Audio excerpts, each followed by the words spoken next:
llamarle congénitos. Antes de entrar en clase, algo que me llama siempre la atención cuando veo algunos símbolos, ¿no? ¿Cuáles son los símbolos de la medicina? En todas. Primero, el del centro. Este es el cartón del estudio que nada tiene que ver con la medicina. Este símbolo de los mercaderes que iban delante de los barcos mercaderes, ¿no? Pero se da el caso de que muchas veces en instituciones vinculadas a la salud se ve, es un error, sea solo los laureles, ese es el símbolo de la medicina, es el marco, ¿no? Y este es el símbolo de la medicina peruana, y este es el símbolo de la papel y la trauma. Entonces, vamos a ver eso. Yo veo con mucha frecuencia esto, ¿no? Me parece bonito, pero es un símbolo de los mercaderes. Bueno, entrando al tema, ¿no? Vamos a comenzar a tratar sobre las clases de desarrollo de la cadera.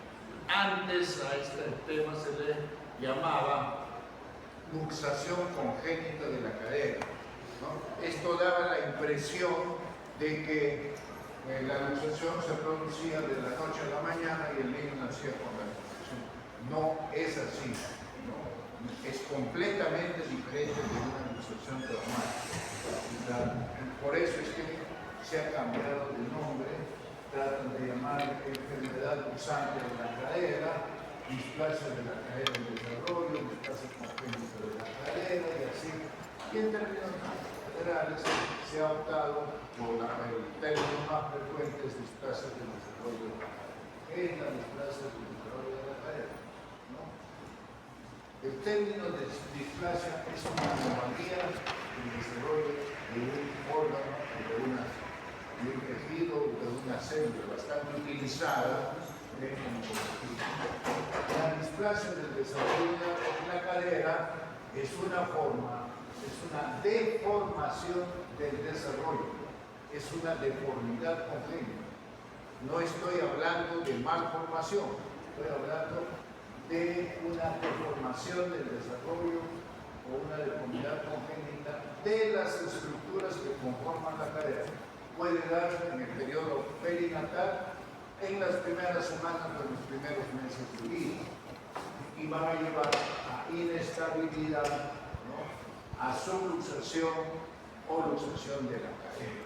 O sea, el problema de la displasia del desarrollo de la cadera comienza con inestabilidad, que si esta inestabilidad no es tratada, puede terminar en subluxación o luxación. La malformación es completamente diferente de la deformación. La malformación es algo que se estructura desde el momento de la concepción, en todo el periodo embrionario, ¿no? En la displasia del desarrollo de la cadera no ocurre así. Su formación es normal, embriológicamente es normal. Posteriormente, ¿no? Por la influencia de factores que vamos a ver a continuación, es que se va a producir la deformación. Entonces, la cadera es embriológicamente normal. Posteriormente, por influencia de una serie de factores no conocidos y desconocidos, se va a producir la displasia que comienza, tengan en cuenta esto, ¿no? Con inestabilidad.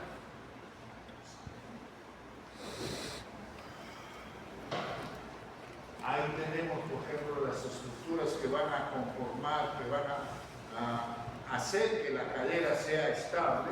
Tenemos los ligamentos y la cápsula, ¿no? Tenemos los músculos, principalmente el psoas ilíaco y los abductores, y también tenemos la forma en que es esta articulación, ¿no? Tanto las partes blandas como las partes óseas van a dar la estabilidad de la cadera, ¿no? van a hacer que esta cadera tenga una buena relación céfalo-acetabular. Bueno, desde el punto de vista epidemiológico, la incidencia de la displasia congénita de cadera como luxación es 1 a 2 por 1000 recién nacidos vivos. Como displasia es de 1 a 2%, ¿no?, de recién nacidos vivos. En el sexo, las mujeres son más predispuestas en razón de 4 a 5 a 1. Hay una incidencia familiar. Si en algún miembro de la familia hay antecedente de displasia, el porcentaje de presentación aumenta a 10 a 20%.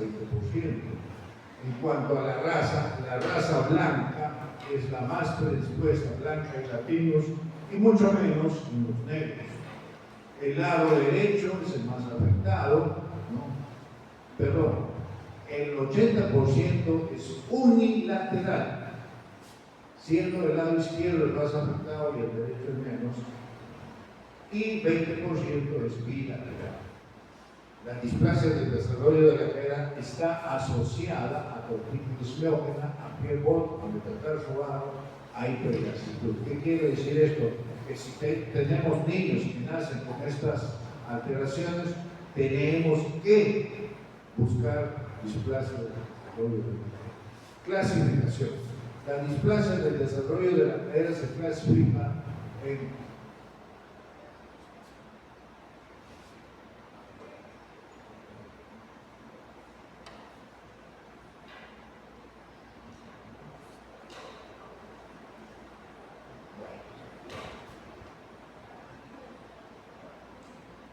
clasifica en típica. ¿Qué quiere decir esto? Que las displasias del desarrollo típica no tienen una causa determinada, todos son sospechas, ¿no? Y constituyen el 95% de las displasias, en la gran mayoría. Esta luxación o esta displasia congénita típica se va a clasificar en displasia propiamente dicha, que comprende las caderas inestables y las displasias acetabulares, que es como comienza todo el proceso de la enfermedad, ¿no? Y si esto persiste, va a ir a una subluxación o puede terminar en una luxación. Después tenemos las displasias del desarrollo neurogénicas, ¿no?, cuya causa fundamental es el desequilibrio muscular producto de una lesión nerviosa, como ocurre en la parálisis cerebral infantil PCI, ¿no?, entonces hay alteraciones del área motora, o como en la malformación congénita, espina bífida o mielomeningocele.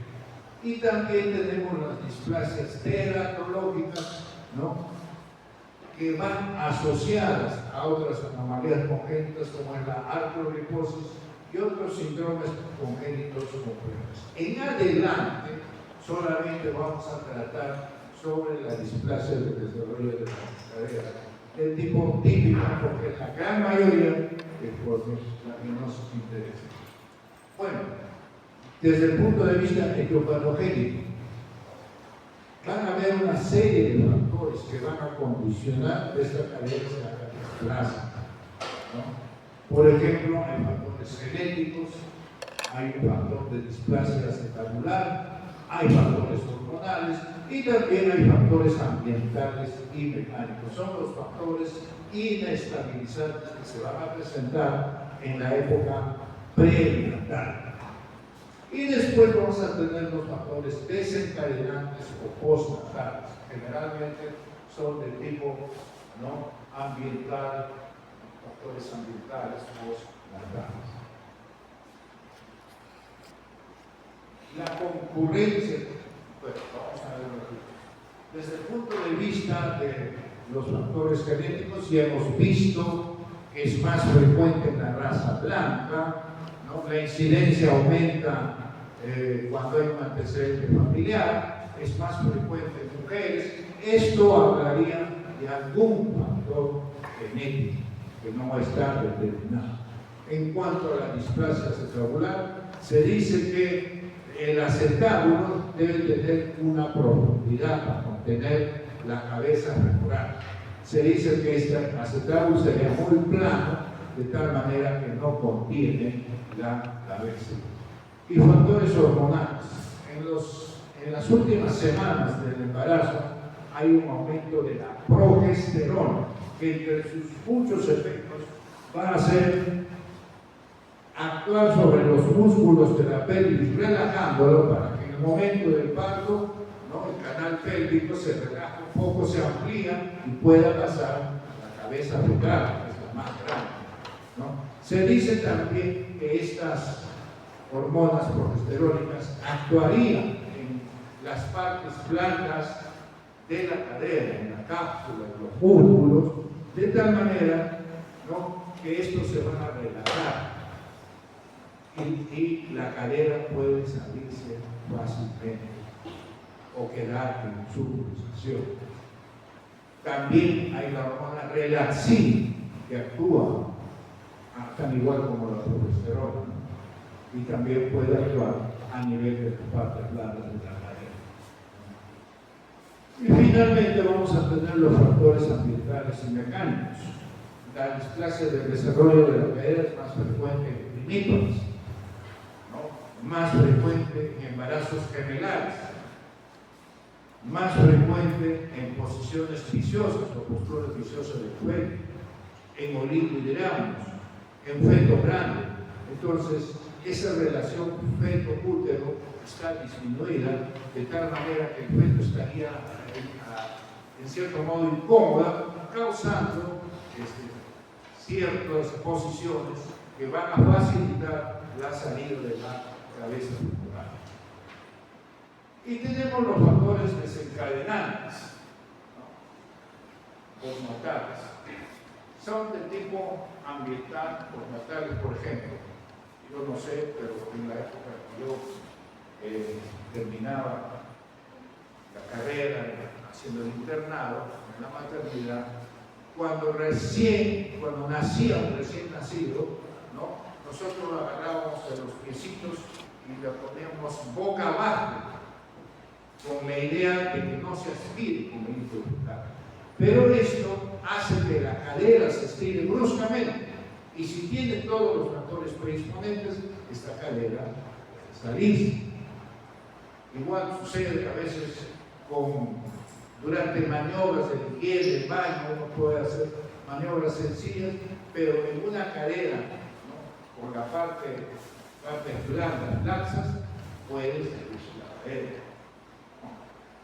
Inclusive en la sierra, lo he visto, ¿no?, a los niños, una vez que lo bañan, le dan de comer, lo envuelven con una faja, estirado como momias, entonces están estirando bruscamente la cadera. Cuando esta cadera tiene factores predisponentes, pues se va a usar.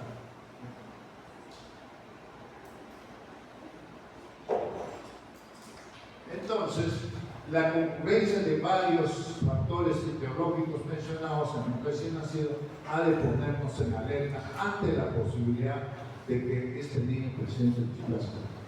O sea, si nosotros vemos que estos niños tienen estos dos antecedentes que hemos mencionado, hay que poner atención, hay que hacer, ¿no?, la posibilidad de diagnóstico de displasia congénita, ¿no?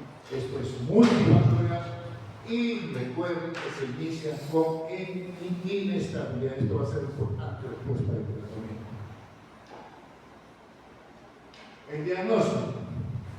El diagnóstico debe ser lo más precoz posible, ¿no? Ideal entre las 3 a 6 semanas, imperioso antes de los 3 meses e inexcusable pasando los 6 meses. Esto es lo ideal. En nuestro medio todavía no llegamos a esto. Estamos tratando, estamos avanzando, pero ¿no? Entre 0 y 6 meses diagnosticamos el 66%. Entre los 6 a 12%, el 23%. Entre los 12 a 18 meses, el 7%. y más de 18 meses 4,5. O sea, todavía estamos haciendo un diagnóstico tardío de la displasia de desafío.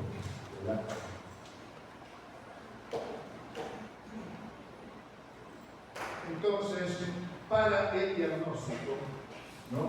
Como toda enfermedad, tiene un curso natural y vamos a tener que acudir pues, a lo habitual que sabemos, ¿no? Hacemos la anamnesis, en donde vamos a ver todos estos factores de riesgo que hemos visto y que además voy a mencionar nuevamente. Una vez hecho nuestra anamnesis, ya tenemos una idea de lo que puede estar ocurriendo, hacemos la exploración física y finalmente tenemos un diagnóstico clínico que lo vamos a corroborar con el estudio imagen. Lo más frecuente por lo que viene un niño a la consulta ortopédica es por eso. Mi hijito tiene asimetría de pliegues y le suena la cadera. Esto es para los casos de luxación, ¿no? Que ya ha evolucionado desde la época de inestabilidad, ha pasado por la subluxación y ha terminado en luxación. Entonces, ¿no? Pueden haber asimetría, miren ustedes, asimetría. Ojo, esto no es patognomónico. Hay niños normales con asimetría de pliegue. Es como la tos. No todos los que tosen crónicamente tienen TBC. Algunos pueden tener igual. No todos los que tienen asimetría de pliegues van a tener displasia. Pero sí es un signo que llama la atención. Y el otro signo dice, doctor, me estoy bañando y me suena la caderita. Estas caderitas, lo más posible que estén luxados, ¿no? Tan como la inestabilidad con los músculos laxos, la cápsula laxa. Entonces, al bañarlos, al hacerle una maniobra de inducción, la caderita se reduce, ¿no? Y eso es lo que ellos llaman ¿no? Un clic. Pero ojo, tampoco es algo ¿no? patognomónico. Hay muchos niños que el hecho de movilizarles la cadera hacen un frote muscular y simulan un clic. Pero son signos que llaman la atención. Bueno, factores a tener en cuenta. ¿A quiénes de estos niños tenemos que darle más importancia? ¿No? Hemos dicho a las primigestas, preferentemente son de sexo femenino. Hay antecedentes familiares de displasia, la mamá, los hermanos, el papá, los tíos, etc. Pueden haber tenido y hay un antecedente consanguíneo, ¿no? Embarazos múltiples, embarazos gemelares, ¿no? Presentación podálica, producto macrosómico, cuando nacen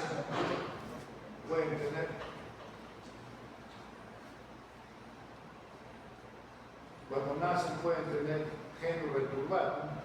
O sea, la rodilla ¿no? se va hacia atrás, pueden tener pietados, una dorsiflexión exagerada, puede estar asociado a pivot, ¿no? Hay prenasitud, auriculodramios o otras malformaciones asociadas a hipotonía. Entonces, cuando vemos alguno de estos factores o varios de estos factores, hay que hacer el despistaje de displasia de cadera. Bueno, entonces ya hemos hecho nuestra historia clínica, pasamos a nuestro examen clínico. En el examen clínico tenemos que tener en cuenta dos maniobras. Uno, la maniobra de Ortolani y otro, no, la maniobra de Barber. La maniobra de Ortolani, ¿en qué consiste? Consiste en poner al niño de cúbito dorsal con la cadera y rodillas flexionadas y abrir, a reducir la cadera. Si la cadera está luxada,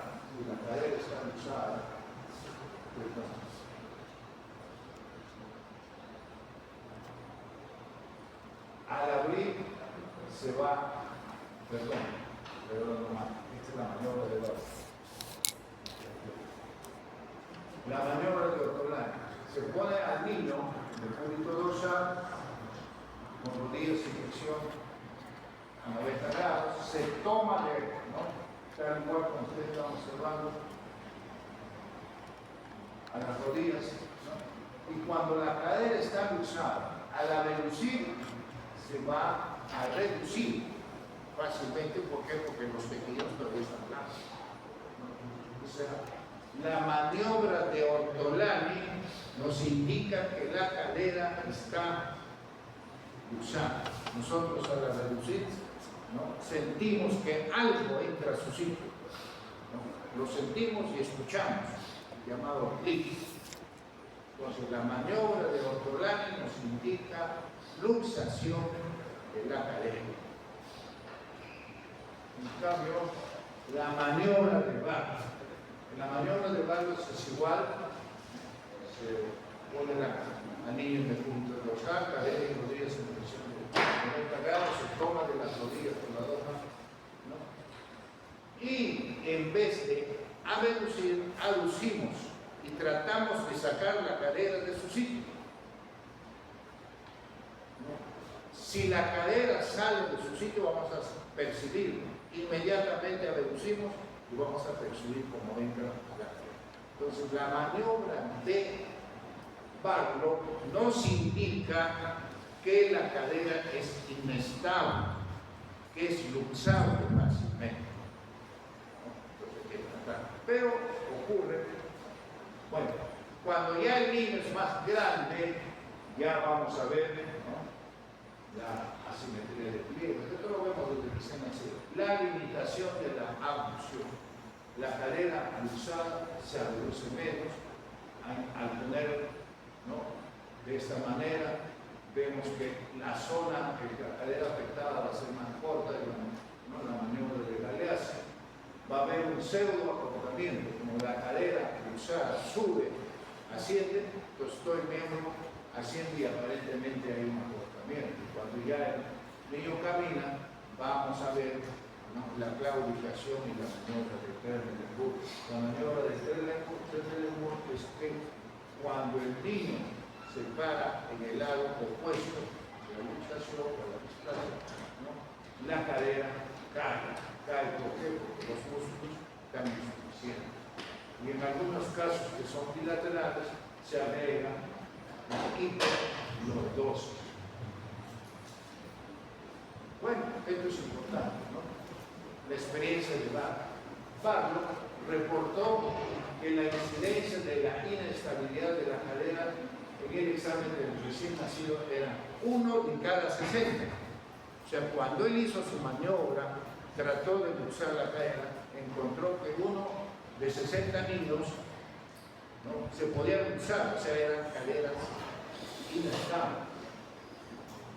A la semana a todos estos niños los volvió a examinar y encontró que más del 60% de estas caderas eran estables. O sea que espontáneamente, ¿no?, ya habían recobrado su fuerza muscular, capsular, ligamentaria y se redujeron. Y solamente, ¿no?,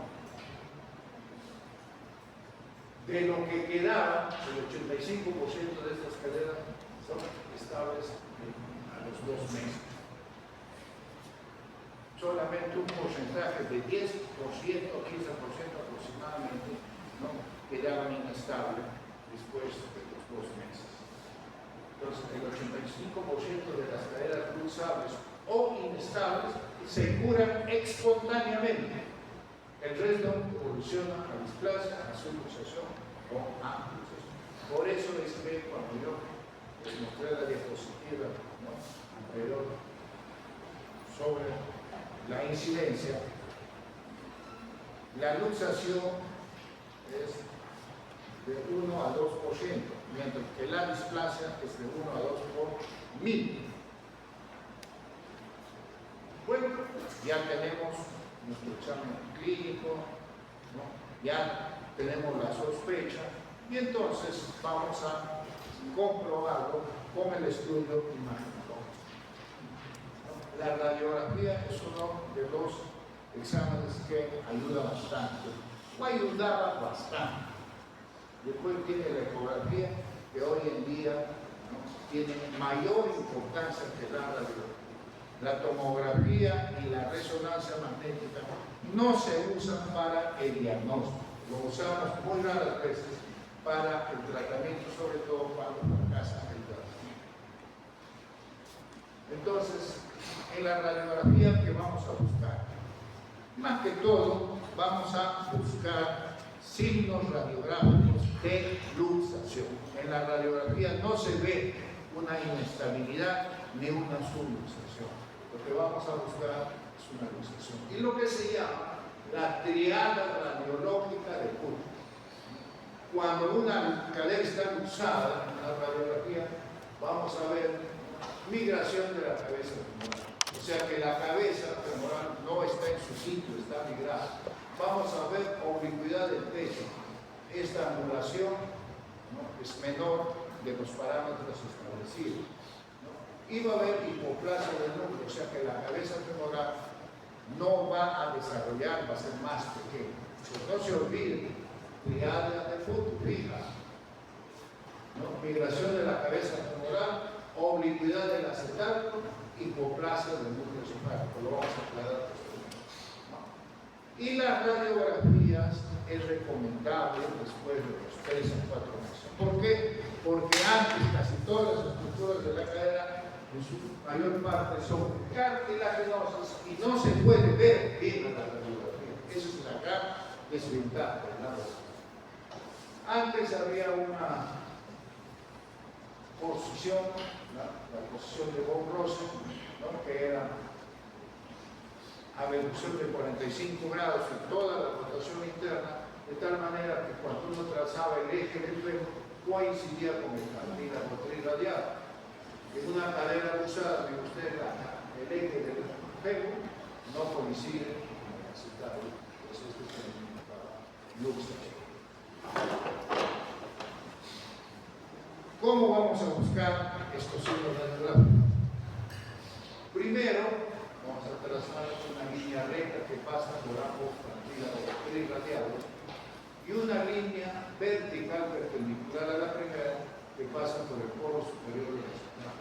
Esto va a formar 4 cuadrantes. La cabeza normalmente está en el cuadrante ínfero-interno. Miren ustedes, en la cadera luxada, la cabeza comienza.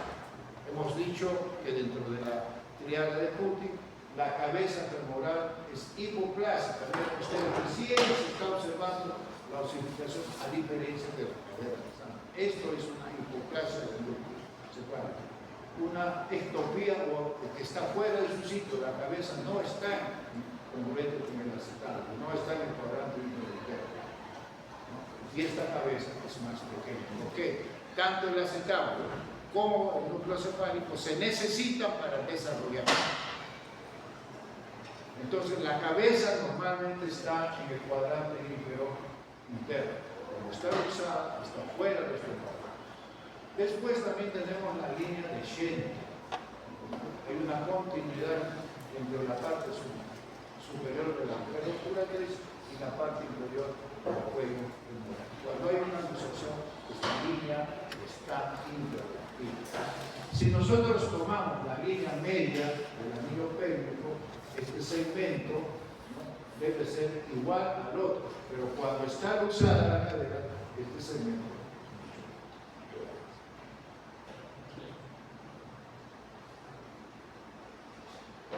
Este es un niño de 3 meses, ¿no? Como miren ustedes, ¿no?, la realidad no es igual a un niño mayor, hay mucho cartílago, entonces pueden haber falsas interpretaciones. Esta es la desventaja de la radiografía. Entonces nosotros trazamos nuestra línea horizontal que pasa por ambos cartílagos radiados, trazamos nuestra línea vertical, ¿no?, y buscamos la proyección de la cabeza. Si yo tengo acá la epífisis y el cuello femoral, mi cabeza está por acá, ¿no? Estoy suponiendo, por eso que estas radiografías en menores de 3 meses o 4 meses no son muy confiables. Igual acá, estoy proyectado de dónde está la cabeza femoral, no está en el cuadrante interno. Entonces, supuestamente estoy en una luxación bilateral. Después también tengo que medir la oblicuidad del techo o del aceptado. Tengo una oblicuidad de 33 grados en el lado derecho y 40 grados en el lado izquierdo. Para un niño de 3 meses esto es demasiado. Normalmente un niño puede nacer en promedio en 30 grados de inclinación del aceptado. Y a medida que va desarrollando, este ángulo va disminuyendo. Cuando el niño tiene 6 meses ya debe estar en este ángulo en 25. Y cuando tiene 1 año debe estar en 20. Entonces acá estamos por encima de los valores promedios. Y entonces es un aceptable, lo que yo les decía, plano. No tiene la profundidad para contener a la cabeza, factor para que la cadera salga. Ahí tienen ustedes bilateralmente el arco de Shenton que está alterado, no hay continuidad. También se puede medir la altura de la metáfisis a la línea horizontal. Deben ser iguales cuando la cadera está normal, ¿no? Acá, por ejemplo, hay diferencia, a pesar que los dos están usados. Pero es una distancia a tomar. Igualmente esta distancia, ¿no? Deben ser iguales, de la altura de la crisis horizontal. Una cadera usada es más grande, ambas están usadas. Bueno, entonces la radiografía tuvo su época, ya después aparece la ecografía o la sonografía. Este examen tiene una gran ventaja con respecto a la radiografía. Primero, no es radiante, por lo tanto, se puede utilizar las veces que uno quiera. Permite ver el cartílago, lo que no se ve con la radiografía. Por lo tanto, va a mostrar gran detalle anatómico. Ideal tomarlos entre 0 a 6 meses. Como hemos dicho, se puede repetir el examen cuantas veces que uno quiera, ¿no? Se puede hacer el diagnóstico desde que nace, desde el primer día de nacido. Esa es una gran ventaja, como vamos a ver posteriormente, para el diagnóstico precoz, este bajo costo. Su desventaja es la interpretación. La gran mayoría, por no decir todos los ortopeístas en nuestro país, dependen de lo que dice el radiólogo al interpretar. Lo recomendable es que el mismo especialista sepa tomar la ecografía y sepa interpretar. Esa es la gran desventaja. Dependemos del radiólogo, al igual que con una tomografía, al igual que con una resonancia magnética. Entonces, hemos dicho que la tomografía y la resonancia magnética no lo usamos para el diagnóstico, lo usamos para el control o cuando algo ocurrió. Hay que tener en cuenta eso. Esta es una radiografía a las 6 semanas. Prácticamente es normal. A los 4 meses igual es normal. Y a los 6 meses de ustedes está ver esta distancia, ¿no? Está usada. ¿Qué pasó? Las displasias del desarrollo de la cadera pueden ocurrir hasta el año de edad.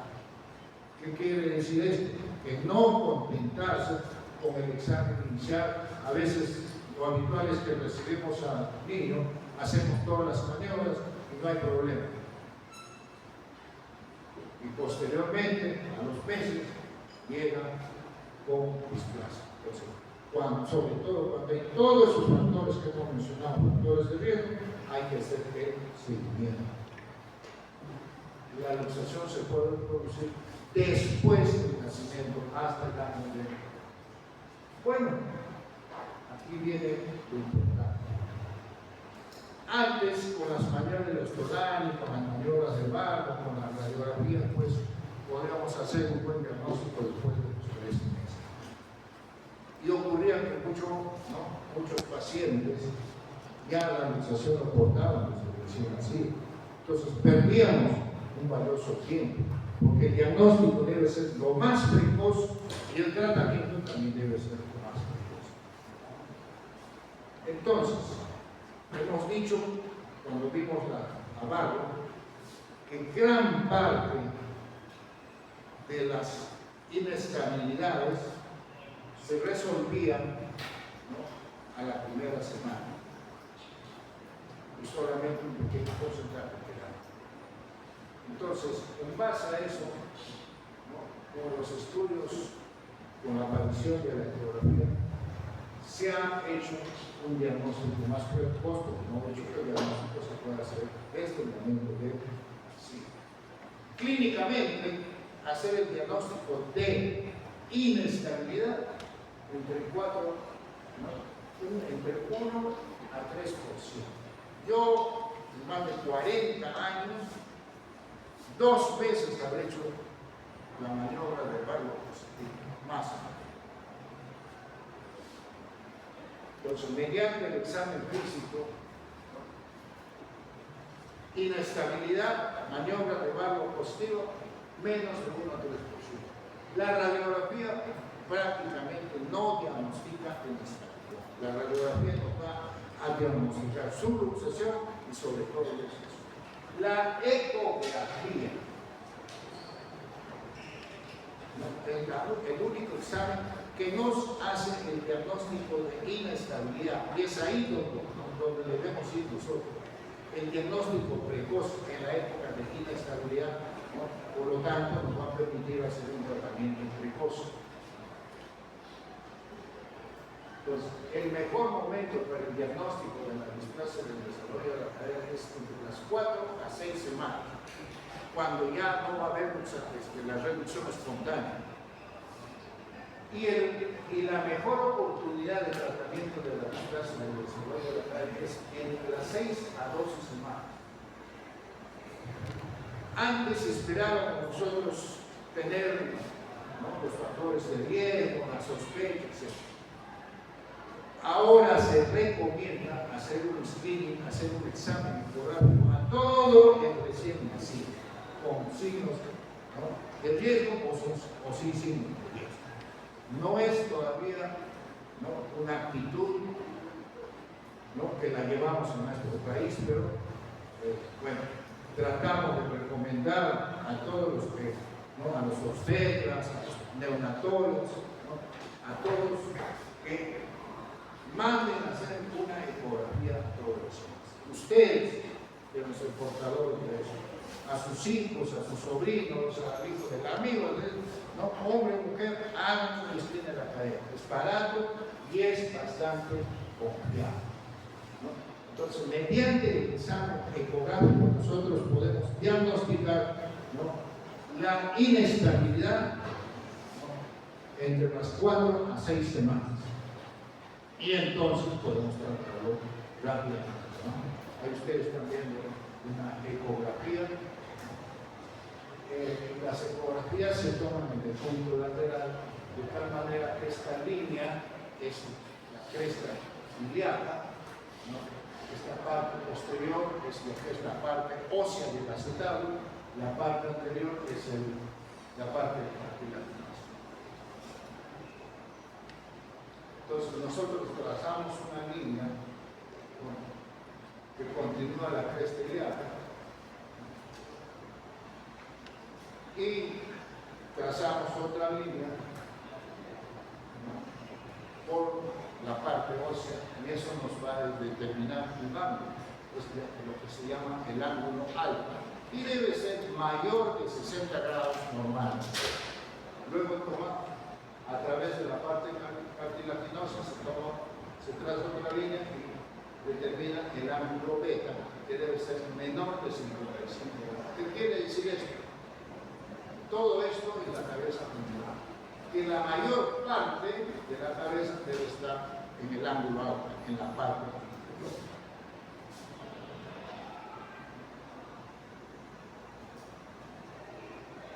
Ahí tenemos una cadera inestable. Aparentemente, si nosotros vemos la ecografía, la cabeza tiene su sitio, pero el ángulo alto es 50, o es menor de 60 grados.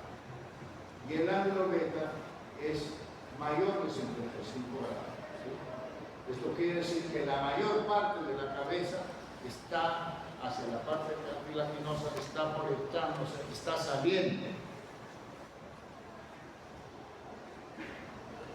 Esta es la forma más simple. Claro que hay otras cosas, pero por lo menos para que ustedes tengan noción, es esto.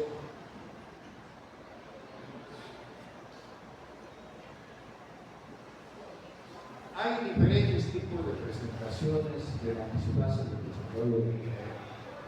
Por ejemplo, ya hemos dicho, comienza con cadera inestable. La cadera inestable no se puede diagnosticar con radiografía y clínicamente hay que tener suerte, ¿no? Y la única forma de diagnosticar una cadera inestable es mediante la ecografía. Tienen ustedes, por ejemplo, es otra vista de la ecografía, donde la cadera está contraída. Entonces, la cadera inestable es como comienza un displasia solamente diagnosticado con la ecografía. Miren ustedes, acá está el núcleo y acá está. Esto es lo que se llama displasia del núcleo. Hay una diferencia de desarrollo. Pero la displasia del núcleo, digamos, no es tan determinante e importante. ¿Por qué? Porque la gran mayoría son retrasos del desarrollo. Les hago un ejemplo. En un año todos los frutos maduran iguales. No, ¿no es cierto? Unos pueden adelantarse, otros pueden retrasar. Muy poco de lo que se adelanta, o muy poco de lo que se retrasa, ¿no? Van a ir mal. La gran mayoría. La displasia en el núcleo no es detectable, ¿no? Clínicamente puede ser detectable en la ecografía y en la radio. Hay casos, ¿no? Niños de un año donde no se observa el núcleo de desarrollo de la cadera. Normalmente este núcleo debe aparecer a los 4 meses en las mujeres y a los 6 meses en los varones. Esto, pero si yo veo el acetábulo está bastante desarrollado, eso quiere decir que hay cabeza del acetábulo. Son anomalías ya congénitas epifisiales, anomalías del desarrollo del espíritu de la cadera, ¿no? Son de poca presentación, pero llaman la atención. No es una displasia del desarrollo de la cadera. También podemos tener displasias del acetábulo. Este es un niño de 4 meses, el lado derecho tiene 29 y el lado izquierdo 34. ¿No? Si nosotros observamos bien, hacemos la medida de la 80, la proyección de las cabezas, en esta cadera izquierda está, ¿no?, ya tendiendo a salirse del resultado. Estas caderas clínicamente son normales. Radiográficamente pueden ofrecer dudas, pero ecográficamente, ¿no?, sí vamos a observar. No he hecho la medida, pero si yo proyecto y hago el ángulo yo puedo sino de 60 grados. Y sobre todo, gran parte de la cabeza está hacia afuera, ¿no? Y radiográficamente, mío mayor, podemos ver esto, ¿no? Miren, aquí comparen el acetábulo. Esto es lo que se llama techo o acetábulo oblicuo, ¿no?, un poco profundo, y la cabeza femoral comparada con la otra, pero no es comparada. Esta es una subluxación. Es una subluxación en la forma de presentarse. Y pues, la cadera inestable puede evolucionar solamente a subluxación o terminar en luxación. Este tipo de cadera clínicamente es normal. Muchas veces se diagnostica como un hallazgo cuando se le pide una radiografía con otro color. Ya una luxación, en la ecografía prácticamente toda la cabeza está fuera del acetábulo, y aquí ven ustedes, en el pequeño, todavía no no se ha terminado la operación, pero no se observa que la cadera está bastante destruida. Ya en niños mayores, que puede quedar nadie se equivoca en diagnosticar, en decir que esta cadera está fuera de su sitio. Y la otra, ven ustedes, también tiene un techo bastante favorito que ya se está desplazando. Esta es una subluxación y esta es una luxación. Bueno, entonces, hecho ya el diagnóstico, de preferencia el diagnóstico precoz en su época de inestabilidad, entre los 4 o 6 meses, puede ser inclusive menor de 3 meses. Entonces ya vamos a someterlo al tratamiento. ¿Qué objetivos debemos tener? Como he dicho, diagnóstico y tratamiento precoz. Hay que hacer una reducción concéntrica y esta, ¿qué quiere decir? Que esta caderita esté bien dirigida al esternado. Porque si no ocurre eso, podemos alterar el desarrollo de la acetato y terminar con una subluxación. El desarrollo acetabular y femoral debe ser completo. Entonces, hay casos donde uno a veces tiene duda.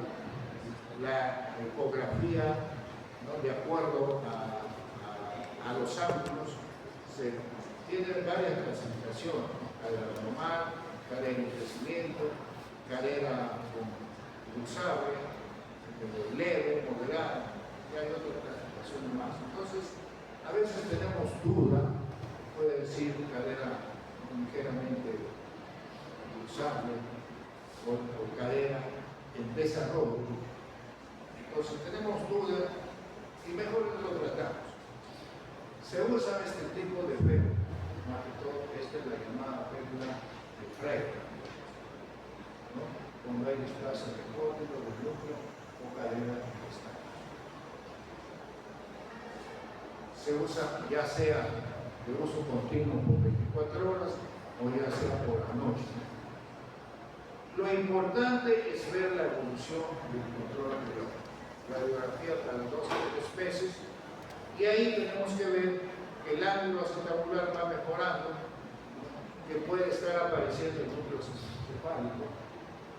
En cada control tenemos que ver mejoría radiográfica de la auricular del techo y osificación del núcleo cefálico. Si no ocurre eso, está fallando todo. En los niños entre 0 a 6 meses, donde el ecógrafo nos dice hay una inestabilidad o hay una subluxación o hay una luxación, se pasa a un tratamiento, si se quiere decir un poco más agresivo, pero es un tratamiento ortopédico, ¿no? Es el uso del arnés de Pavlik. El arnés de Pavlik es un sistema de tirantes, ¿no? Que mantiene la cadera flexionada y aversiva y permite ciertos movimientos. Entonces es un tratamiento dinámico, a diferencia de lo que se hacía anteriormente colocando el aparato de peso.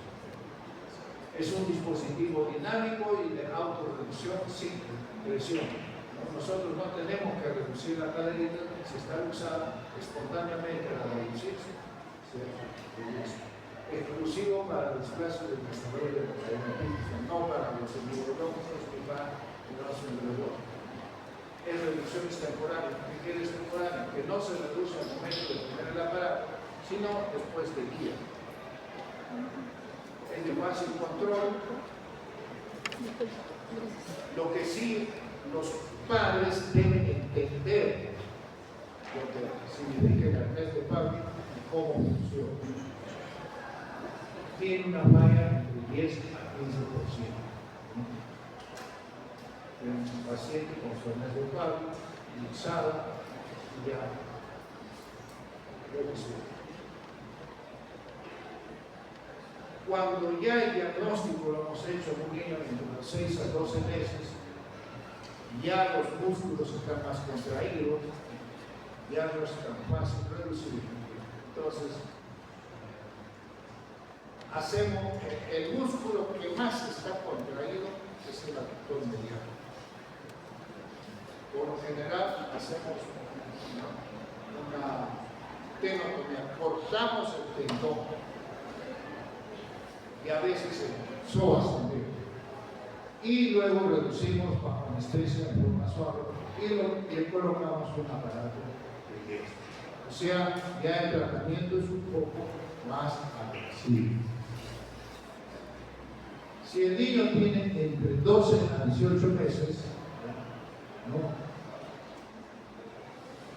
hacemos por lo general el tratamiento quirúrgico, aunque algunas escuelas no lo realizan, pero la gran mayoría lo hacen, ¿no? Puede ser una reducción cerrada bajo anestesia sola o acompañada de tenotomía de electrodos y apertura de la cápsula. Esta es una operación con una pequeña incisión en el región inguinal, mínima disección solamente de partes blandas, tocamos el monitor mediano, el psoas. Este tendón que ustedes están viendo es el tendón del psoas ultiliano, que está rodeando por el cuello femoral, ¿no?, e impide que la cabecita regrese a su sitio, por eso hay que cortar. Se reduce la cadera y luego se reforman los aparatos posteriores durante 3 a 4 meses. Entonces ustedes ven, cuanto más se da, ya el tratamiento se va a volver. Y en niños de 18 meses a 6 años ya es el tratamiento quirúrgico mucho más agresivo, porque hay marcada contractura de las partes blandas, psoas, ciliares, también hay un desarrollo suficiente del acetábulo y la anatomía del extremo proximal del cuerpo, por no estar en su sitio, también está alterado, ¿no? Hay una coxa valva, una progresión oral. Entonces, vamos a hacer una reducción quirúrgica amplia en ustedes, la incisión, las incisiones que se hacen, y además de actuar sobre los tendones contraídos, la parte contraída, hay que mejorar la anatomía tanto del acetábulo que está bien oblicuo y tanto del extremo proximal del fémur. La cabeza femoral se va hacia adelante, a eso se llama anteversión femoral. Y el ángulo céfalo-femoral también aumenta, se llama coxa valva, ¿no? Son factores que no permiten una buena evolución y hay que corregir. Entonces, son operaciones grandes, tanto de las partes blandas como de las partes suaves. Y pasados los 6 meses, o los 6 años, o los 8 años, ya quedan así. Aunque ahora se tiende a hacer una vida adulta, su reducción y su reemplazo proteico. El 50% de las artroplastías que se hacen en el adulto actualmente son secuelas de displasia del desarrollo. Caderas que no han sido bien tratadas, caderas que de repente se trataron ya muy tarde, después del año de edad, cuando están caminando, o caderas que a veces no se diagnosticaron la displasia acetabular en este acetábulo demasiado plano, no contiene la cabeza y rápidamente van levantándose. Entonces, esto es lo que hay que evitar con el diagnóstico precoz y el tratamiento. Es una cadera luxada, ¿no? Lo que yo les decía, actualmente se trata de mejorar haciéndoles una prótesis de cadera, por supuesto, es una técnica bastante. Y ahí, ¿quién crees a quién pertenece esa radiografía? Este es nuestro mejor amigo, que también es, ¿no?, vulnerable a este tipo de patología degenerativa y también, pues, muchas veces su prótesis. Qué rico.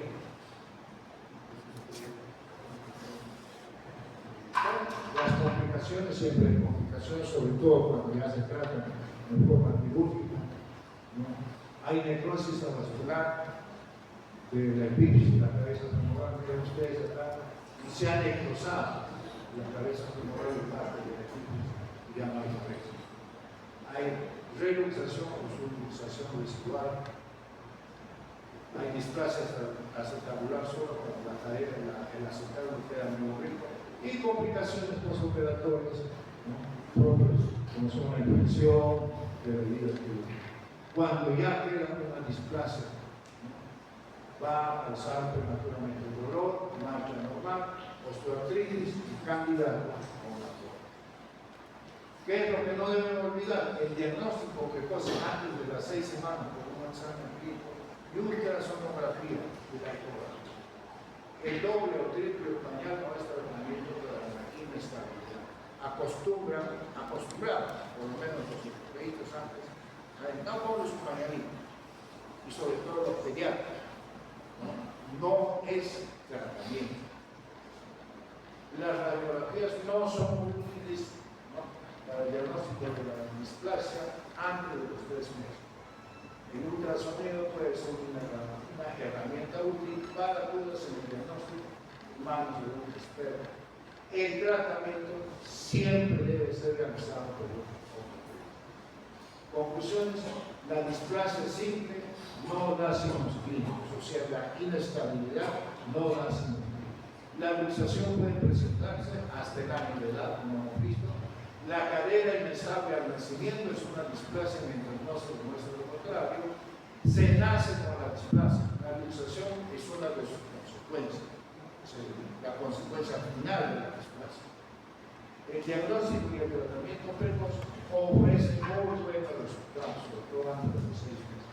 Para el diagnóstico, insistir, persistir y nunca resistir. La cadera se hace irreductible por la tensión cada vez mayor de su parte plana, músculos, ligamentos, tendones y cápsulas, y los progresivos cambios adaptativos osteoarticulares. Esto va para los niños que ya caminan, ya han sido diagnosticados tardíamente. Bueno, ¿alguna pregunta sobre displasias del desarrollo de la cadera?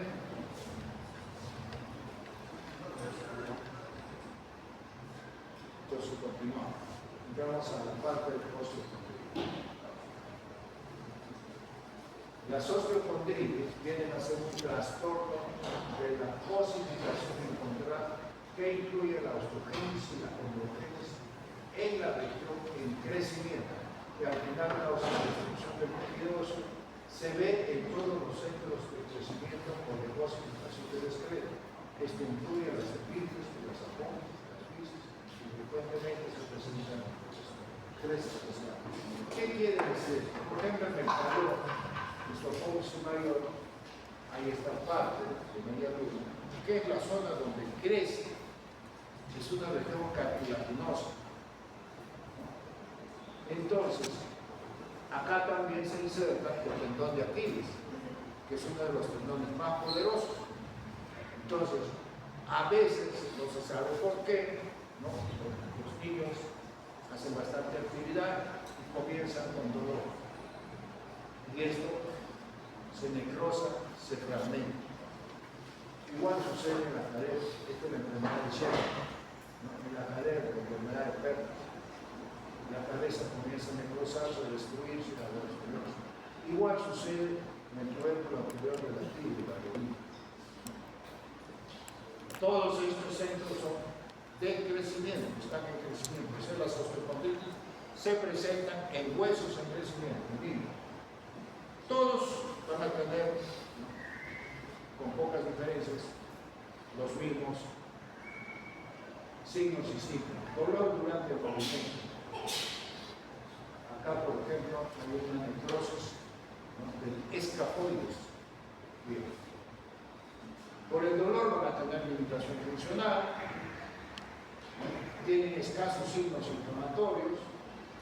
A la radiografía vamos a ver necrosis aséptica, ¿no?, muerte del hueso, reabsorción del hueso. El diagnóstico se hace en base a la clínica, sobre todo dolor y limitación funcional, al estudio radiográfico, tomografía o resonancia magnética. Es más frecuente en varones y muchas veces relacionado a microtraumatismos, o sea, a los entornos. El tendón de Aquiles tensa mucho calor, o a nivel de la rodilla, el tendón muscular que se inserta en el tubérculo anterior de la tibia, tensa mucho. Somete a microtraumatismos, a microtracciones y del tallo. Otras serían alteraciones del crecimiento en las que no se encuentra evidencia alguna de alteraciones propias de la necrosis ósea, pero sí una osificación involuntad desordenada. El tratamiento casi similar en todos, como vamos a ver, y muy pocas veces la secuela. En la radiografía, ¿qué vamos a ver? Miren ustedes acá, el cóndilo externo del fondo está fisurado. Hay un aumento de densidad, hay disminución del tamaño, y fragmentación. Miren ustedes cómo se está fragmentando acá. Y finalmente, miren este cóndilo cómo se ha reabsorbido. Todos esos son signos radiográficos. Dentro de las causas de la patogenia se dicen los traumatismos y microtraumatismos persistentes. Estrés repetido, los deportes.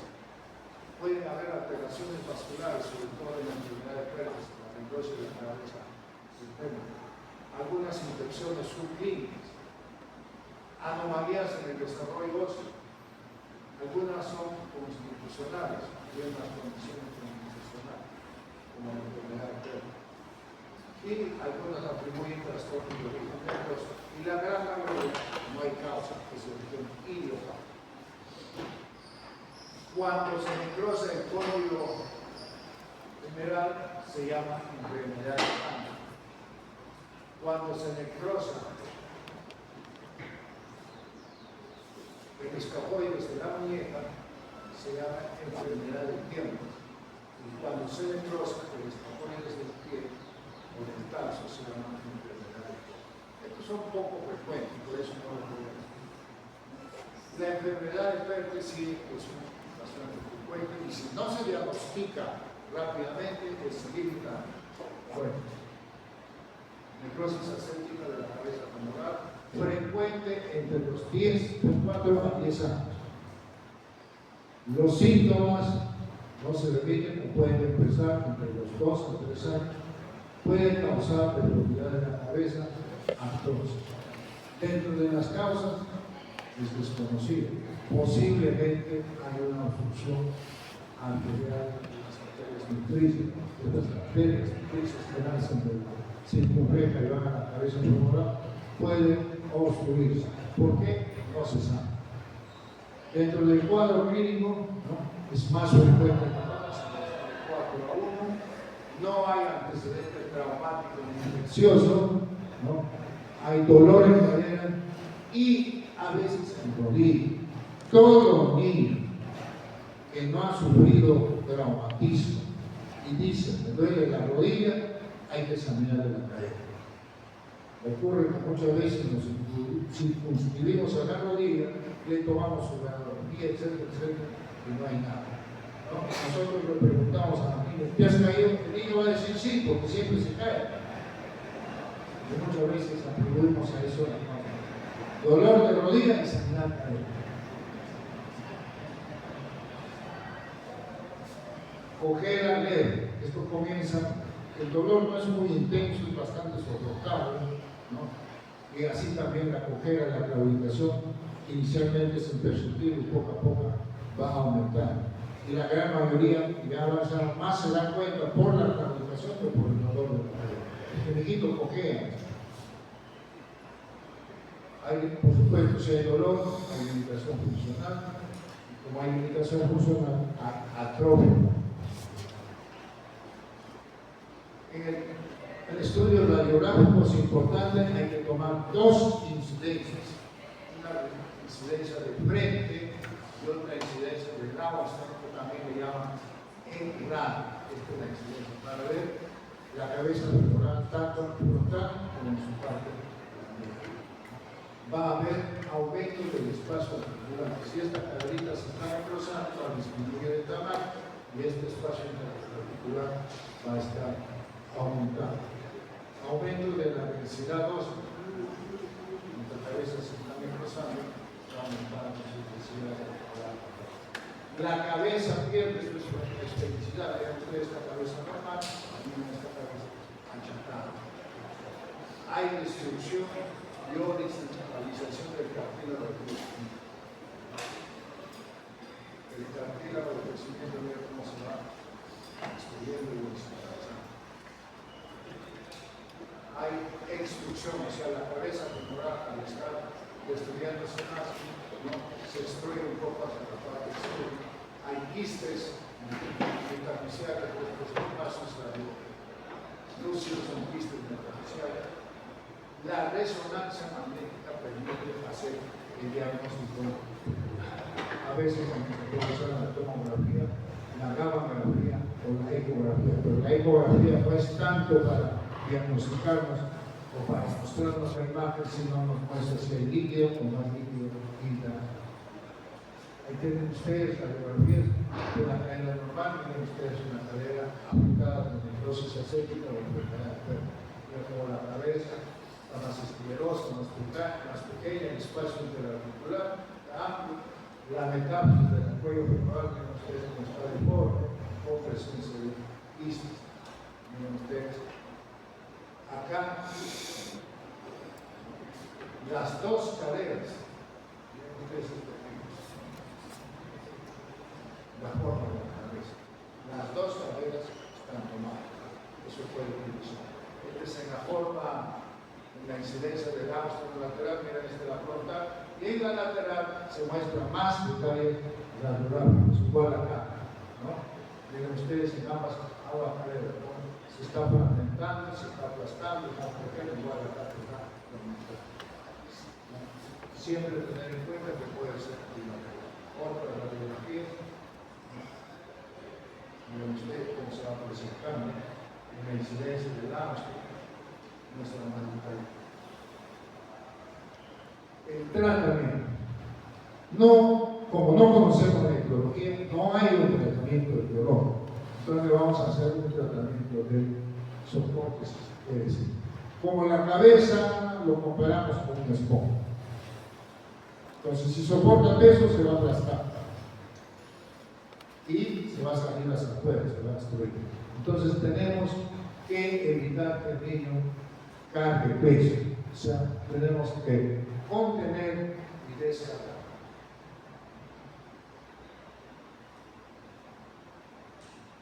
Tenemos que someterlo a reposo. Algunos que tengan bastones o andadores, algunos yesos, o también puede ser ortésico, como ustedes conocen. Esto a reducción de la cadera. Esto impide el apoyo y centra la cadera para su reconstrucción. Se acompaña de analgésico, de fisioterapia, o sea, estos aparatos no deben estar permanentemente. La evolución de la enfermedad de Pernes es entre 2 a 3 años, lamentablemente es largo. Pues estos aparatos no los vamos a utilizar permanentemente, sino cada 3 meses se retira temporalmente para hacer fisioterapia y mejorar el móvil. Hay que restringir el esfuerzo físico y recomendar la marcha asistida. Tenemos la otra osteoporosis. La enfermedad del fósforo es una necrosis aséptica del tubérculo anterior de la fibra. Se presenta en niños de 8 a 15 años, predominio en varones, y el 25% es niña. El mecanismo es la tracción excesiva del tendón ocular. Para patear, para extender el cuerpo, ¿no? Hacemos bastante esfuerzo, ya que el tendón del cuádriceps, el tendón ocular, y hay una tracción. Y esta zona es una zona cartilaginosa, ¿no? En crecimiento. Entonces, la tracción excesiva del tendón ocular puede causar microtraumatismo, desencadenar la necrosis aséptica. El diagnóstico, desde el punto de vista clínico, generalmente es un deportista adolescente, puede haber putrefacción,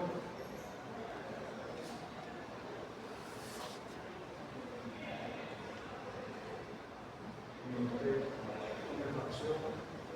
poco de calor y dolor. Cuando uno presiona el tubérculo anterior de la tibia, desencadena. También puede haber dolor contra la resistencia a la extensión de la rodilla. Lo tenemos en flexión y nosotros le decimos estire, y estamos ahí preguntando que estire, se puede desencadenar dolor. También hemos dicho dolor a la presión en el tubérculo anterior. Cojera después del ejercicio y signos radiológicos, igual.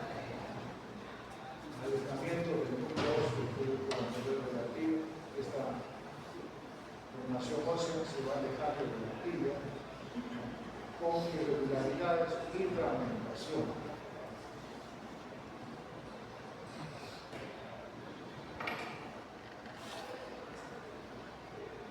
Miren ustedes cómo esta zona de la se va ampliando, va desapareciendo.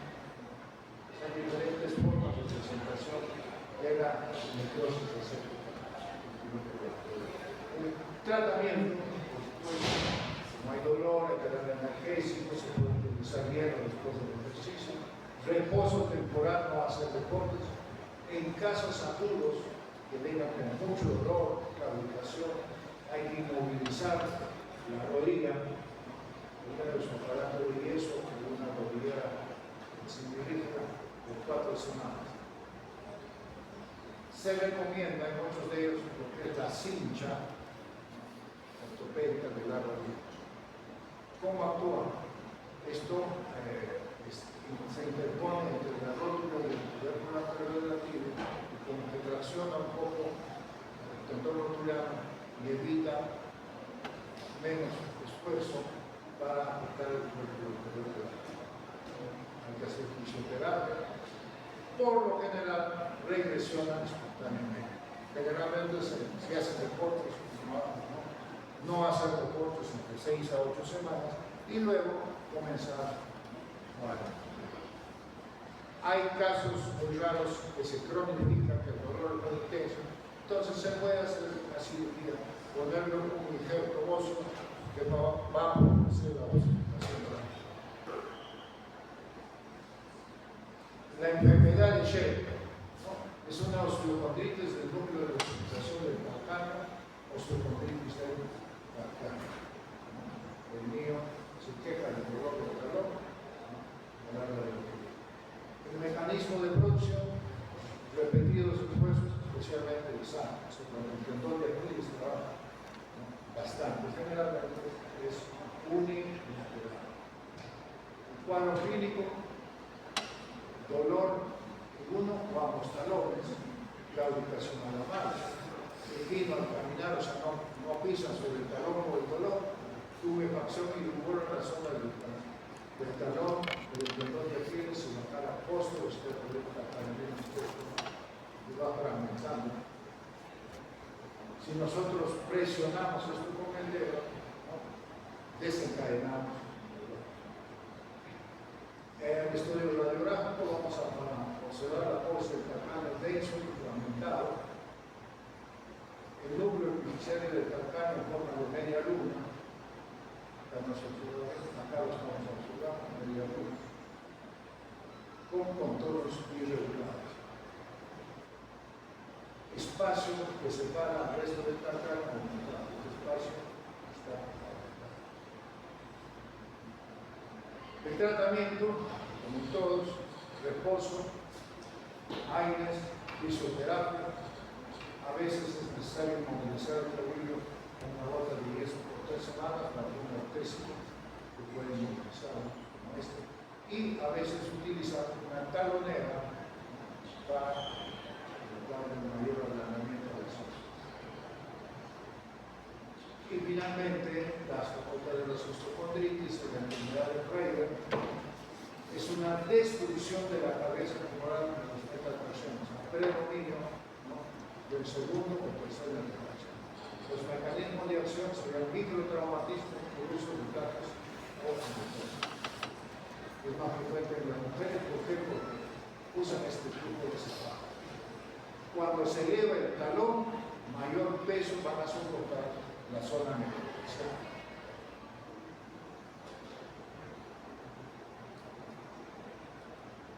El cuadro clínico, Dolor en la planta del pie que aumenta durante la marcha, sobre todo a nivel del segundo metatarsial. Puede haber cojera, limitación de la movilidad de las metatarsianas y la palanca, tumefacción dorsal, hiperkeratosis, sitio de presión. Radiográficamente, cuando tomamos las radiografías sucesivas, vamos a ir viendo cómo la cabeza va perdiendo orden. La cavidad articular deformada y irregular, ensanchada y finalmente aplanada. La cabeza metatarsiana ensanchada en sentido transversal y disminuida en su altura. Y el espacio interarticular alto. Se queda como la cabeza pierde su distancia de forma ganando el espacio. El tratamiento igual, hay dolor, reposo, inmovilización, puede ser de riesgo, si es muy doloroso, evitar exceso de mar, un calzado cómodo, no usar el calzado con mucho taco, ni punta posta, plantillas con descarga metatarsal, las plantillas deben elevar un poco el talón y tener una barra metatarsiana para descargar el peso. En casos ya muy dolorosos crónicos, se hace la cirugía, se extirpa la cabeza, lo que queda de la cabeza. Los pies planos. Esto es algo que preocupa a muchos padres. El pie plano es la caída o hundimiento del arco plantar interno o bóveda plantar. Y acompañado de calcáneo valgus. El calcáneo se desvía hacia afuera. Es caída del arco plantar longitudinal interno y calcáneo valgus. Ese es el pie plano. ¿Para qué nos sirve el arco plantar? A distribuir mejor el peso corporal, a amortiguar los impactos y a facilitar. Vamos a tener varios tipos de pie plano. El pie plano flexible, el niño, que es el 97% del caso. Hay un pie plano rígido como consecuencia de algunas anomalías congénitas, como es el plano vertical, sinostosis basal, secuelas del pie no tratados adecuadamente u otras secuelas. El pie plano rígido y el pie plano neurológico como consecuencia de lesiones neurológicas, como la parálisis infantil, el idioma José, o alguna otra patología. ¿Cómo determinamos si el pie plano es flexible o no es flexible? Simple. Hacemos parar de punta de pies al niño. Si el niño al pararse de punta de pies forma el arco y el calcáneo que está en barrio, sin embargo, es un pie plano flexible. El niño, si no quiere pararse, uno puede elevar el primer dedo y se le puede inclinar. Y el talón se le va abajo, o sea, se corrige la técnica. Este es el pie plano flexible que constituye el 97% de pies planos y del cual vamos a tratar. El pie plano flexible infantil es motivo de preocupación y consulta frecuente. Una consulta ortopédica significa 40-45%. Antes se consideraba, en el contexto, se consideraba como patológico y que debía tratarse porque podía causar incapacidad física, alteraciones en la columna, la cadera y los pies. Frecuente en los menores de 4 años, el 99% de los pies planos en los niños es de tipo flexible o plástico. Influye para la presencia del pie plano en los niños el tejido adiposo plantar y la hiperlaxitud musculoligamentar que sea de entonces. Recuerden, esto antes se consideraba como patológico y que debería tratarse como que podría causar incapacidad. Esto ha cambiado. El arco longitudinal interno se desarrolla entre las 3 a los 5 años por la pérdida de la grasa plantar, por los recién nacidos, disminución de la cintura ligamentaria, si el niño empieza a caminar, va dando fuerza muscular a sus pies, ¿no? Va aumentando la potencia muscular, y también, ¿no?, los huesos que son cartilaginosos se van pacificando y van tomando su forma. A los 10 años, el 97% de los niños tienen desarrollo normal, solamente un 3% pueden tener los pies planos, que en su mayoría de casos es por algún problema. Se considera al pie plano flexible infantil como una variante del proceso normal del desarrollo del pie. No se considera una.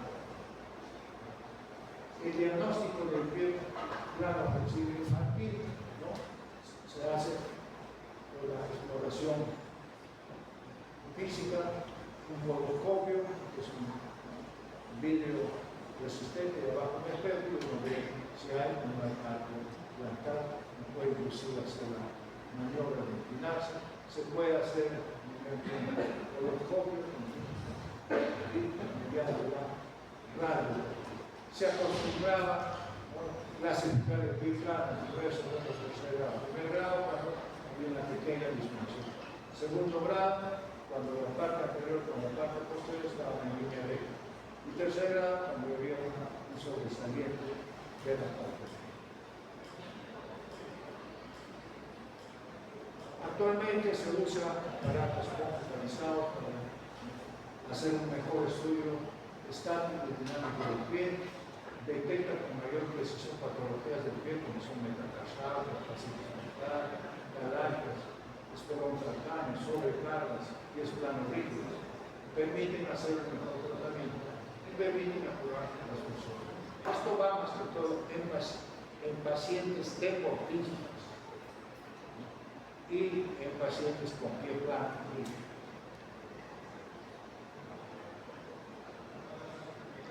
El niño no necesita tratamiento con zapatos ortopédicos infantiles. Me refiero al pie plano flexible.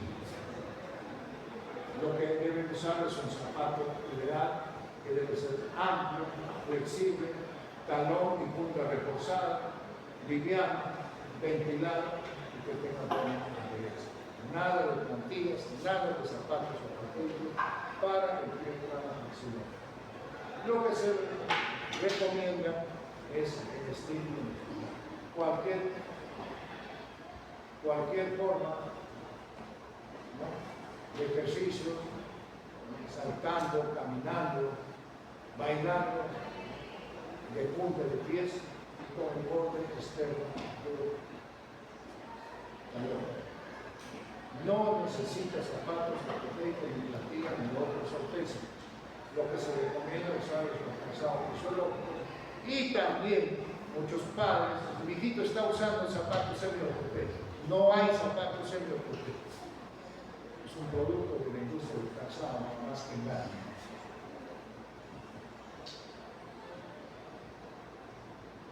Entonces, debemos sacarnos algunos mitos.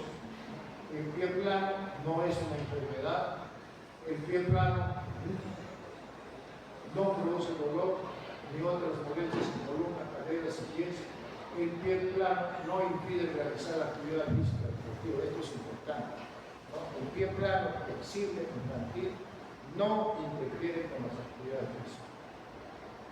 Dice, el pie plano impide ser militar, no impide ser militar. Ocurre que en los exámenes, ¿no?, los eliminan rápidamente por tener pie plano. Eso no es correcto. ¿Todos los pies planos requieren tratamiento? No. ¿El pie plano corrige con zapatos ortopédicos y plantillas? No. Los niños no deben caminar descalzos, sí pueden caminar descalzos. Los zapatos deben ser tipo botín y llevar a morir esta pelea, no es necesario. Esto es, ¿no?, se refiere a los zapatos semi-ortopédicos. Solo tratar cuando el pie plano es sintomático, es más o menos en 2 minutos. En resumen, La gran mayoría, más del 97% de los pies planos en niños y adolescentes son considerados como variantes normales. Generalmente no producen dolor o limitación funcional alguna y no requieren de tratamiento. La mayoría están relacionados a la elasticidad de los ligamentos, los cuales se espastan en niños y además tienden a la mejoría espontánea. No existe ninguna evidencia científica que indique que el uso de los llamados zapatos ortopédicos, plantillas o otras modificaciones en el calzado ayuden a formar un desarrollo. Solamente el pie plano sintomático y doloroso debe ser tratado. Estos pies planos pueden ser por secuelas traumáticas, secuelas neuromusculares, como parálisis cerebral, neuropatías, secuelas metabólicas o endocrinas, como el pie diabético, alguna artropatía, entonces, secuelas de malformaciones congénitas como el pie bot o algunos casos clínicos.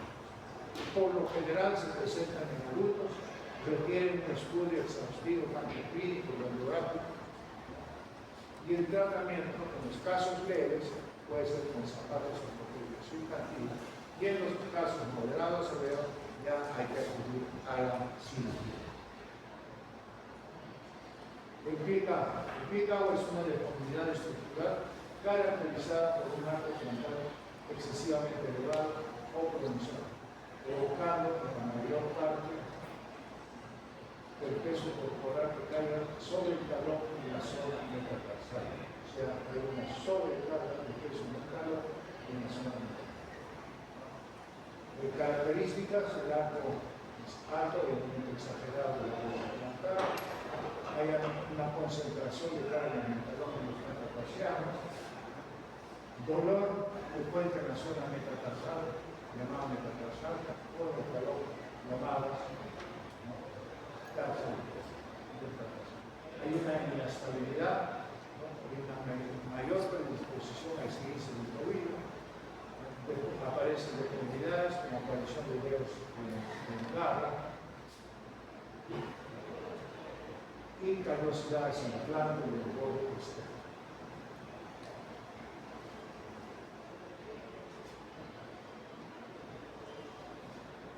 Como ustedes pueden haber callosidades, deformidades en garra, algunos casos de secuelas de lesiones neurológicas como el miomenicoceles, que no tienen sensibilidad para hacer este tipo de cosas. Las causas pueden ser neurológico, crecimiento neurológico, PSI, espina bífida, idiopáticas, no hay causa internacional, o hereditaria, hay algunos determinantes. El diagnóstico es clínico, se observa el aumento del arco frontal. El radiológico, hay un aumento del arco, hay una alteración de los miembros del pie, y el tratamiento inicial, en casos leves, puede ser plantilla, fisioterapia, un calzado apropiado, nada de talón con punta angosta y tapazada. Lo más recomendable en nuestros dos casos es la cirugía de tratamiento de uno. El pie equino, ¿no? El pie equino es una deformidad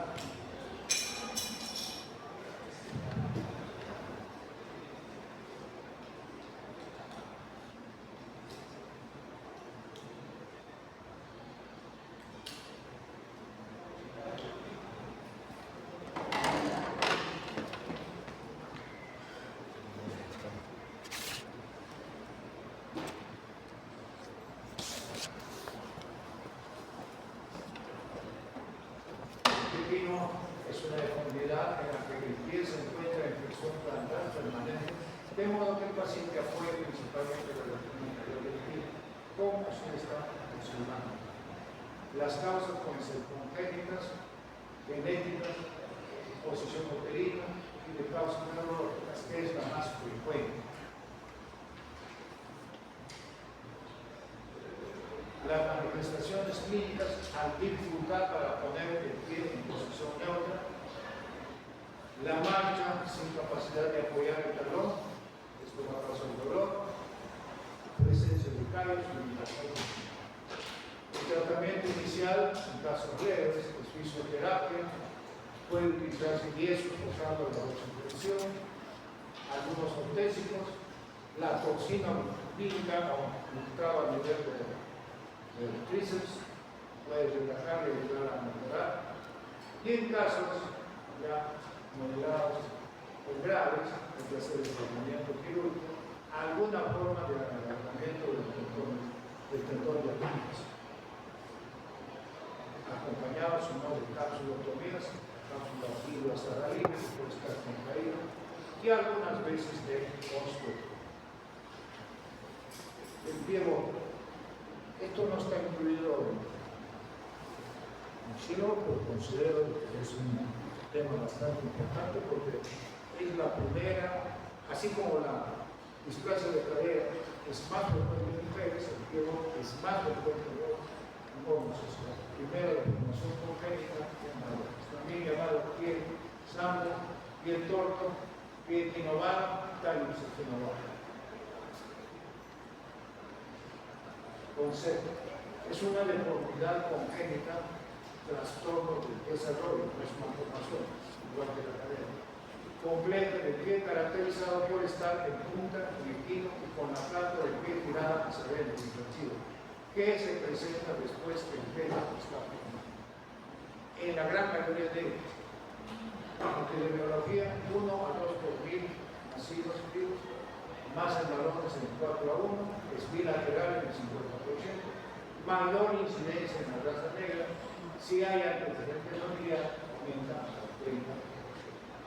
Las deformidades que vamos a ver en el pivot van a ser malucos de pie. ¿No? Hay un barro del retropié. Hay un cabo del medio pie. Y hay un equino de antepie. Dentro de la clasificación del pivot vamos a tener el tipo idiopático, 95%, vamos a tener pivot neuropático, 2%, ¿no? Espina bíblica, parálisis infantil, neurológicos, o sea, hay un fondo neurológico que es lo que causa pivot. Y después los pivots sindrómicos, acompañados de la pelicosis, el síndrome de Moebius. El síndrome de Moebius es la parálisis facial congénita, síndrome de banda amniótica, o algunos otros síndromes como la acromicosis. Entonces, en adelante vamos a ver el tipo idiopático. Aquel niño que de la rodilla para arriba es un niño normal. El diagnóstico es evidente con el examen clínico al nacer. Cualquier persona, ¿no?, que atiende el parto se dará cuenta que el pie es deforme. Se puede hacer diagnóstico intrauterino mediante la ecografía.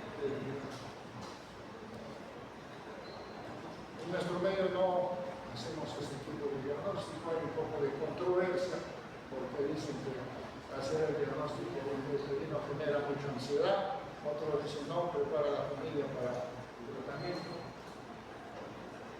El examen físico completo es necesario, dado que se puede asociar a otras anomalías congénitas. Hay que examinar columna, cadera y otras articulaciones. El pivot idiopático se puede asociar a displasia de cadera y de tipos no. Siempre hay que hacer el diagnóstico, sobre todo de displasia de cadera. En cuanto a la anatomía del pivot, la deformidad del pivot es una subluxación por debajo de lo que está, lo que llama bloque calcáneo. Ven ustedes acá. Claro que hay un poco de deformación ya por la fuerza de la respiración hasta la línea, la cerda, y todo el pie se ha ido hacia la parte interna, se ha subluxado. Evidentemente, extrae la respiración, todo el pie se ha subluxado, lo que va a determinar una serie de contracturas de tanto los tendones, músculos, cápsulas y hasta deformidades específicas. En cuanto al momento, hasta el año 2005, nosotros todavía hacíamos el tratamiento quirúrgico. Claro que era aparente bastante bueno porque obteníamos la corrección de la forma, pero el hecho era de que fisiológicamente ya a los 30, 40 años daba dolor. Entonces apareció el método Ponseti, que es un tratamiento puramente ortopédico, con algunas cirugías mínimas complementarias, pero ya no las amplias cirugías que nosotros hacemos ahora. Entonces, el método Ponseti es el gol estándar mundial del tratamiento del pie. Ya a nivel mundial no hay otra forma de tratar el pie que mediante el método Ponseti, ¿no? El método Ponseti es de inicio precoz, se recomienda la segunda semana de nacido.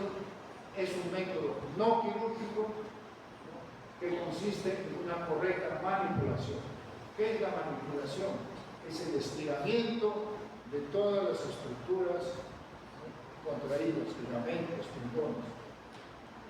Una vez que hemos manipulado, hemos estirado, colocamos unos piezos urolopedios, ¿no?, para ir manteniendo la posición que hemos logrado con el estiramiento y así ir corrigiendo.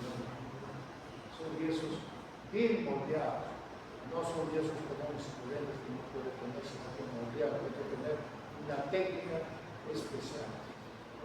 Y así se van corrigiendo las deformidades, salvo el equino, que no termina de corregir totalmente. Entonces, para eso hay que hacer una tenotomía percutánea del tendón de Aquiles. El tejido del niño está versátil, que a las 3 semanas ya está reconstruido el tendón de Aquiles. O sea, después de hacer la tenotomía, mantenemos 3 semanas con eso, retiramos y luego pasamos al uso de. Esta es una férula, una barra, con unos zapatitos en los extremos, rotados externamente en la reducción de 60 a 70 grados, que lo va a utilizar. Si nosotros iniciamos el tratamiento a las semanas, ya a los 2 meses, 3 meses, ya el pie está corregido totalmente, y esta férula se utiliza hasta los 6 meses de las 24 horas al día. Como a partir de los 6 meses ya va a comenzar a pararse, ya va a caminar, la férula se utiliza de día cuando duerme y todas las noches hasta los 5 años. La importancia de esta férula es que mantiene la corrección. E inclusive, además, a pesar de que hayamos hecho un tratamiento correcto, con un uso correcto de la férula, hay un 10% que puede repetirla. Puede haber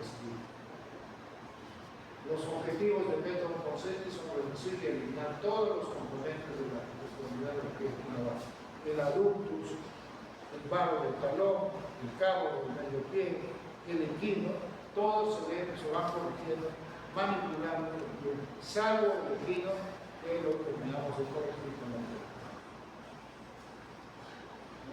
El objetivo es tener un pie funcional, perfectamente sin dolor, de apariencia normal, plantígrado, con buena movilidad y que no requiera calzado especial. El pie bot, anatómicamente, no se puede lograr la norma acá, pero sí funcionalmente se puede lograr un 100%. Las manipulaciones, ¿cómo son las manipulaciones? Con un dedo presionamos la cabeza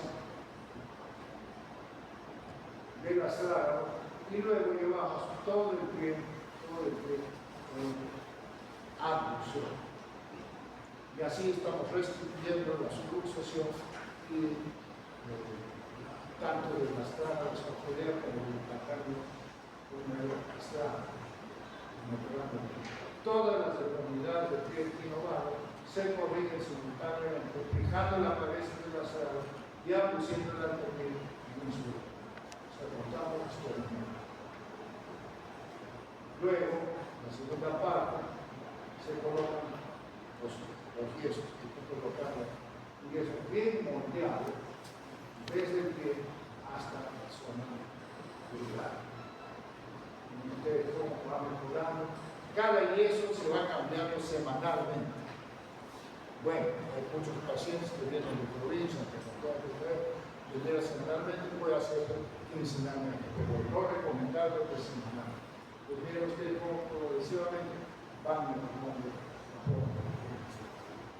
Y finalmente hacemos la toma con él de los delirios y lo mantenemos durante 3 semanas por días. Y luego pasamos al uso de la férula. La férula mantiene la hipercorrección, mantiene estirados los tendones y ligamentos de la parte medial del pie, evita que se vuelva a la deformidad y que se resiste, y se usa hasta los 4, mejores hasta los 5 años. Los padres deben estar bien informados del uso de esta férula, porque muchos de ellos, cuando ya comienzan a caminar y el niño no se queja, lo retiran y vuelven a la recibir. Algunos ejemplos de cómo van mejorando el pie. Inicialmente se hacía en niños menores de 1 año, posteriormente se ha ido ampliando el uso del método consciente hasta en adultos. Un paciente de mayor edad, un paciente de 8 años. El alus valgus. El alus valgus es una deformidad del pie en la que el dedo gordo, el primer dedo, se desvía hacia afuera, hacia los otros dedos, mientras que el primer metatarsiano se desplaza hacia adentro, formando una prominencia llamada. En el primer dedo, el primer metatarsiano se va hacia adentro y el dedo va hacia afuera, y va a formar una prominencia llamada.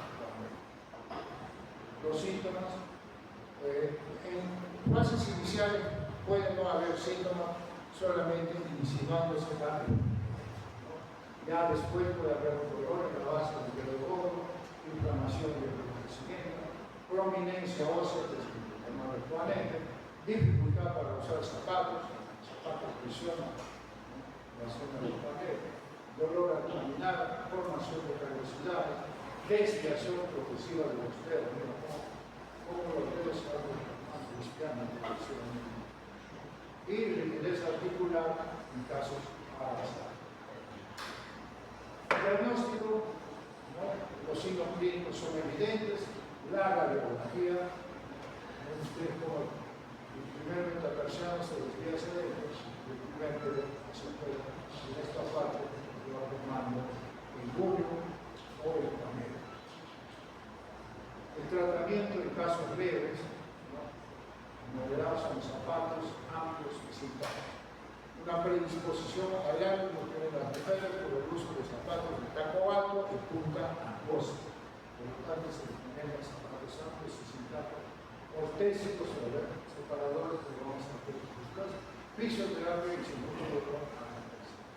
En casos ya severos, el tratamiento quirúrgico es evitar con el dolor intenso, dificultad para caminar, fracaso del tratamiento conservador. Dentro de las técnicas son el rebalanceo de las partes blandas hacia los tendones. Los tendones flexores que se van a dar al hombro se acortan, que son que se van a hacer, y hacer osteotomías para alinear tanto el primer como el segundo construcción. Ustedes tienen estas férulas de uso nocturno que llevan el pie, el dedo que está en la reducción y llevan una causa. No pueden utilizarse los separadores de dedos para hacerlo con eso. Es recomendable el zapato, taco bajo y punta alta. No, este es un ejemplo con esta corrección quirúrgicamente. Y acá, la que se ha hecho osteotomías a nivel del primer metatarsiano para alinear.